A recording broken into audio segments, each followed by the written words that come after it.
What was it like working with Skip Bayless? It's kind of, you know, he's crazy. So you just got to get that out the way. But, you know, he knows his stuff. You got to be prepared. You're going up against him. He's a beast, no doubt about that. And, you know, one of the things about working with Skip is that you know that you're not going to outwork him. He's watching everything. He's paying attention to everything. And, you know, I don't know how many times I've had to repeat to people, this is why I tell you he's crazy, because they, you know, so many times people think he's faking it, that he's inauthentic. And I'm like, no, he means it. He means exactly what he's saying. He's not faking anything. That's who he is. That's who he's always been. And, you know, it's just that it's when you go on a debate stage and you're going up against him, it's very, very little that you think that you can't do after you're going up against him because you're not prepared he is. So we first sat across from each other on TV, I believe on the old Jim Rome show. Yeah, 2000. 2000-ish, 2000, yeah. 26 years ago, yeah. It was called The Last Word on the old Fox Sports Net. And we just randomly were paired as his wingmen. He sat between us. Yep. And I knew 2 minutes in, this works, man. And as I got to know him, I think he realized immediately that I loved working with him, and I loved him, and I loved what he's made of, and that he could trust me. And the key to this kind of dynamic debate relationship, a sparring partner, is trust. Yeah. And he knew that he could trust me on and off the air. And I knew right away that he was a matchup for me because he has the greatest gift of gab in the history of talking. He has the greatest verbal wizardry in the history of the tongue.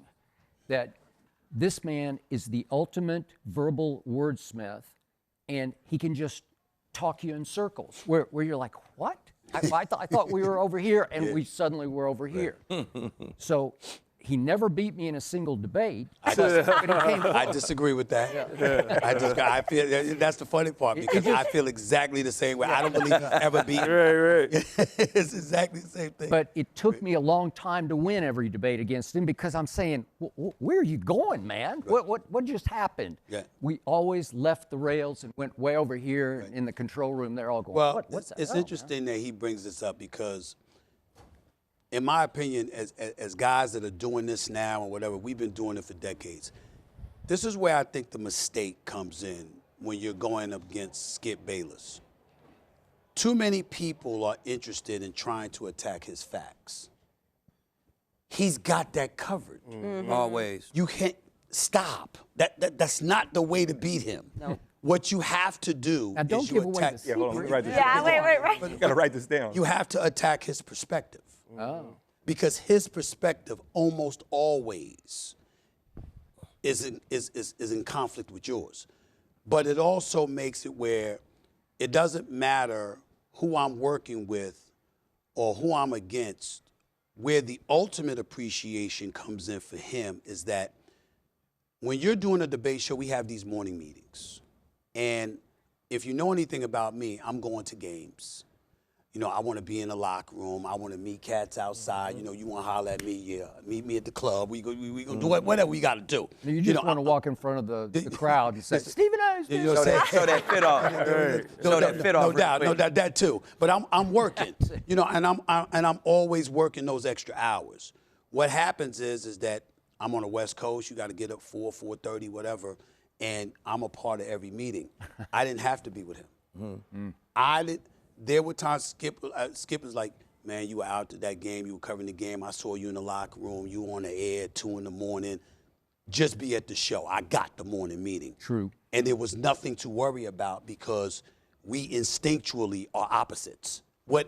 If without thinking, without knowing the subject matter, without knowing anything, 99% of the time, I am not going to agree with this man. Hey, you sound like me. That's a good I was going to say, that's you sound like me, man. Right. That's probably why they brought me on. There you go. They knew me and Skip was going to be like this. And that's a big deal. And that's a big deal because, but it's not an appreciation that you're going to truly have until you work with people where it's a struggle to find the conflict. Right. because you're agreeing. Right. So even though you respect, I mean, I'm working with Hall of Famers. You know, I'm working with cats that have done this and have done this on the highest level, that know their stuff. Right. But the flip side to it is that a lot of times we agree. I knew any day of the week, 99% of the time, without us speaking, even bringing up the subject, it didn't matter what meeting we had or what they were going to talk about. I knew I was going to disagree with Skip. Just turn on the cameras, because the minute he opened his mouth, I am not going to agree with him. That is and that made life a little bit easier. So when he's talking about trust, it's knowing that you've got a partner that's going to disagree with you, that can come at you on your level, but in the same breath, ain't gonna take it personal and ain't gonna be personal. Exactly. And you can trust that, yo, we just disagreeing about the subject. Right. It's nothing more than that. Skip and I go at it each other, and the minute we went to commercial, that was a good job. What's up next? Yeah, I just want to say this because I got to go prepare for a network TV show. But Yeah, you got the it is a point. I had a personal conversation with you. I've had a personal conversation with you. I've been on network TV for now 3 years. And me, Gerald the human, two things that matter to me: being genuine and mastering your craft. I've been knowing Lieb since I got drafted to Tampa in 2010. The guy that I seen then is the same guy y'all see right now. He is genuinely him. Yep. You won't remember this. There was an award called the Watkins Award, and it honors young black athletes, but who are also great in the classroom. I sat in the back. It wasn't my year. He came in and did the keynote speech. That same walk y'all see he do with ESPN, where he come in with it, he didn't come in with no camera crews or nothing. He walked in the same way, carried himself, same demeanor, same message, same delivery. He walked out the same way. See him years later, the exact same person. I've been on every show that Skip has been on, from First Take to Undisputed to this one. True. The guy I seen off camera is the same person I see off camera now. That is genuine. Being on network TV and having to learn a new craft. The reason I have so much respect for that guy on the grass is because I watched him master his craft. I had a conversation with you earlier about something I watched. I told you this privately. There are different techniques and ways you can articulate and do what you do. We hear Skip say what he says, but there's different nuances and ways he goes about it, where he is a master at what he does. He is a master at what he does. Yeah, so from a kid who watched y'all growing up to who is now in y'all space, I just respect the genuine men that y'all are, but also that y'all have worked and worked and worked to master a craft. And that is why we've seen the success that we've seen, because it's mastery. And it is very, very difficult to master anything. So my little 2 cents, that is my 2 cents before I have to go over here and start preparing for something else. But it is an honor to be here. From being from where you from Oklahoma City, to being all the way out here in San Fran, man, I never thought I'd be sitting right here in this spot. So it's an honor to be here. I love everybody in the room, but thank you, Gerald. I gotta go. Yes, sir. Way to go. Thank you, Gerald. Appreciate you. And Stephen A., to that point, I still read, I still hear people say that you and I ruined sports media. That we destroyed it with our style or whatever it is. That it's Screaming A. Smith and Skip Bayless, right? That's all we ever heard. And if I may say so myself, I think we revolutionized it. Y'all did. I don't know their names. I know yours. Thank you. You know? Right. And the ratings would say we were pretty good. Damn right. And I would say that no one has ever quite matched the chemistry that maybe God above gave us. But it's just hard to find. You can't teach it, coach it. It just worked. And it was entertaining, and it was enlightening, and it was just fun. And I think it was fun for everybody. Like Gerald grew up on it and has always told me he just never had so much fun watching something as watching us. Right. Well, you're right. And I think that it's a lot of BS when it comes to that stuff because you got a lot of jealousy, a lot of envy, because people look at what we've been able to achieve and they're like, why them? Why not us? But I often use the analogy, not necessarily an analogy, but I often say, you looking at me at First Take. Where were you when I was a high school reporter for the New York Daily News? Where were you when I was covering high school sports for free? Like literally, I was working as an editorial assistant for the Greensboro News and Record in the daytime, and then at nighttime, I had to cover high school sports in the Greensboro, Piedmont Triad area is what it's called, and all of those surrounding areas for free to get into the business. Only thing I got out of it was a per diem for gas and a meal, and that was it. Where were you when I was doing that? Where were you when I was a high school reporter? Where were you? And let me interrupt. Sure.